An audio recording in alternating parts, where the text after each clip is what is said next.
Posljednjih mjeseci kineska je ratna mornarica zauzela izraženo agresivan stav po pitanju patroliranja u kineskim teritorijalnim vodama. Stručnjaci za regiju kažu da to odražava svejači gospodarski položaj Kine te želju kineskih vlasti da to projeciraju i na vojnom planu. Tenzije rastu od ožujka kada je bio potopljen jedan brod južnokorejske ratne mornarice. Sjedinjene države i Južna Koreja optužili su Sjevernu Koreju. Kina nije.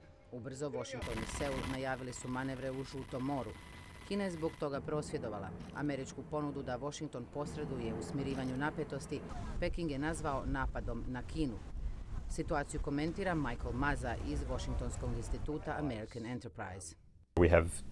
Postoje dva pitanja u vezi kojih je teško naći zajednički jezik. U ovom trenutku teško je naći prostor za napredak niti na jednom.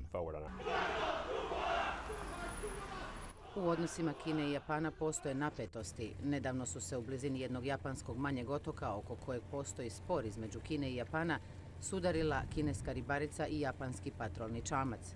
Nakon što je uhićen kapetan kineskog plovila, Peking je prekinuo kontakte na visokoj razini s Tokijem.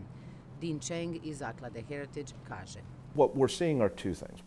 Kina postaje pomorska sila jer joj ekonomija sve više ovisi o toj vrsti prometa, no more joj je važno i za sigurnost.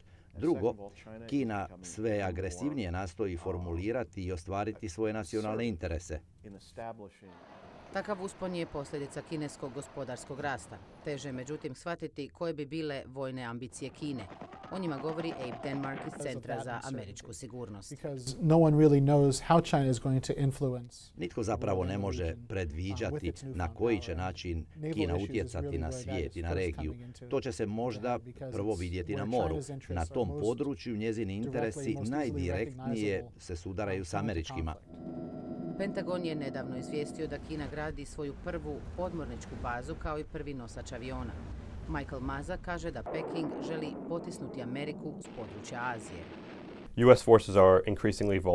Američke snage su u sve izloženijem položaju. Kina recimo razvije nove balističke projektile za svoju ratnu mornaricu. S takvom se situacijom nismo susretali u prošlosti. Abe Denmark kaže da se situacija može sagledavati i u svjetlu sve boljih odnosa Kine i Tajvana. Kako se napetosti stišavaju na tom planu, kineska ratna mornarica želi opravdati svoj golemi budžet, te se zbog toga postavlja agresivnije, kaže ovaj stručnjak.